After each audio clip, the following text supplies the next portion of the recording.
So I just have a question. Does anyone know someone or has anyone ever been divorced?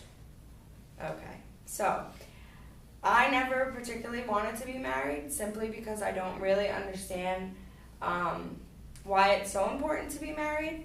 So I'm going to give you a little bit of breakdown of why I don't like marriage and like I said, I don't know your feelings on marriage, but I'm going to give you some insight on how divorce became legal, why people get divorced, and is there any possibility or anything you can do to keep your marriage happy? So those are the questions and answers I'm going to give you today. So prior to 1969, divorce was illegal in the United States. The feminist movement made it legal. There was a lot of unhappy people, women especially, in their marriages, but they were also scared because of the gender roles that they had back then. So when the feminist movement started, they were demanding equality in the workplace, but then also bringing that idea back into the home and saying, well, we don't really have equality at home. So according to Lila O'Driscoll's on the nature and value to marriage, under our present practices, marriage is not an equal opportunity employer. The traditional division of labor within marriage typically imposes greater burdens on the wife. Now, when they started doing these feminist movements, it was making men very uncomfortable because up until that point, they had total control of their households and of what their wife did. So this made the men very nervous, making the households even more unhappy because the women began to speak up for themselves. They also started conscious raising groups, which gave them more freedom and comfortability to talk about topics that they wouldn't normally, abortion, divorce, physical abuse in the home, anything that wouldn't normally be spoken about, they started to speak about it. So Sarah Ann Ketchens from Liberalism and Marriage Law, liberals have traditionally excluded the institution of marriage from political criticism, partly on the grounds that public and private should be split. Marriage to the realm of the private, hence the apolitical marriage. However, it wasn't the case, because if marriage was something private, why was it against the law to get divorced if it was a private matter?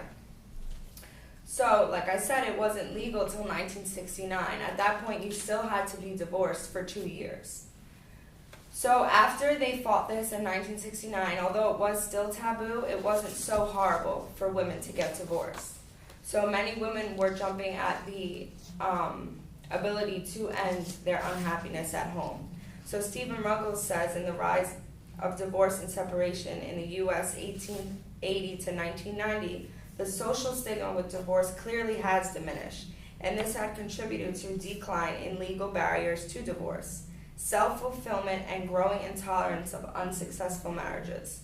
This allowed them, the women, like I said, to get out of unhappy marriages and to find themselves and just start being who they wanted to be without having to rely on a man for everything. So that was kind of like the turning point of divorce. So I'm not trying to say that divorce was made possible because of feminism or because it's all the man's fault. It just freed both the man and the woman to leave their unhappy marriage.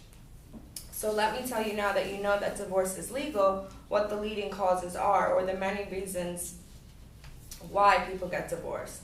So Professor Alan Booth says, it was more than a feeling of happiness or satisfaction. We felt it included the amount of marital interactions, not conflicts. So he was saying that the reason people were mainly getting divorced was because of the fact that they weren't having any of those happy times. They were just having normal husband and wife conversations. There wasn't anything that they did to make them happy. The only time they spoke much was to fight with each other. So they weren't sharing any happy times. So men and women view their reasons for divorce very differently. I'm sure, as you know, in your own life, the men usually blame it on something outside of your actual relationship, whereas the women blame it on, oh, well, you don't talk to me, or whatever the case is. So Paul R. Amato at the Pennsylvania State University said women are more likely than men to refer to relational or emotional issues, such as basic unhappiness and incompatibility, or a general lack of love. Former wives are also more likely than former husbands to refer to a cluster of negative partner behaviors, including physical abuse, substance abuse, or going out with the boys and neglecting the home and children. Men are more likely to withdraw from relationship talks and just brush it off. A lot of men, if you speak to them after divorce, this was also in Dr. Paul Aramato's research, said that a lot of men after they got divorced just simply don't know why they got divorced or just weren't able to speak about it. They blamed it on their in-laws, or like I said, work problems, anything external not involving the relationships. Whereas the women, like I said, they just simply are acknowledging the fact that it's an at-home issue. So now that you know how the men and women differ, I'm just going to list quickly the 3 main reasons why today people are getting divorced: infidelity, which is cheating, money issues, and the lack of communication. Although there's different views on why they're getting divorced, the 3 main reasons why today seem to be very similar, although they explain them very differently. So now you know why people mainly get divorced. So what does it take? The question that everybody wants to know. How do I make my marriage or my relationship with anybody last? So it's not just one ingredient. It's not just love or lust. The American Psychological Association say it's the little things that count. It's those positive affirmations daily, just telling your partner that, you know, they did a great job, or any type of positive affirmations, reminding them again that they are worthy. In the Early Years of Marriage by Dr. Terry Obruch, it's ironic that men seem to need these affirmations more often than the women, when they're the ones that aren't using those emotional relationship issues for the reason for their divorce, but they're the ones that seem to need that extra pat on the back all the time.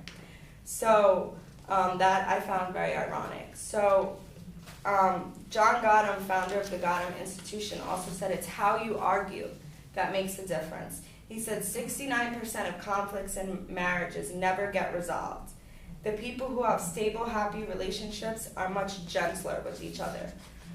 So what that means is that although fighting is inevitable in relationships, it's how you do it and what you have, I guess, in your arsenal to use.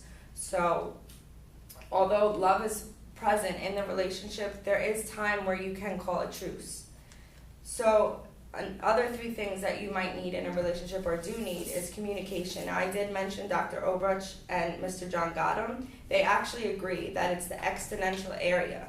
Get to know each other more than who's doing the dishes or what are we having for dinner. Know what your goals are. Goals should never stop, and you should never stop understanding your partner.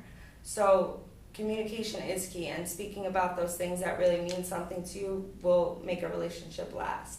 And you also need to focus on the good times. Dr. Shirley Gable from the University of California said that being supported during the good times is what really sticks out. Everyone wants to run to your side when you're going through something rough. But when you're going through a good time, it's fun to celebrate that with the person that you love, and that really matters. So more examples quickly are taking risks with your partner, keeping it fun. I'm sure everyone knows that it's nice to have fun with the person you love, and to always remember that love just isn't simply enough. It takes work every day, and this doesn't just go for marriage, it goes for any relationship.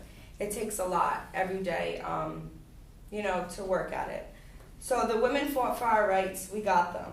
You understand now why people today are getting divorced, and what relationships take to maybe not get divorced.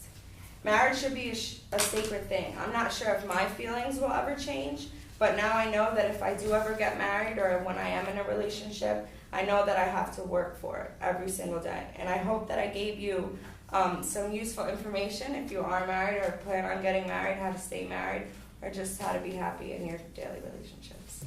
Thank you.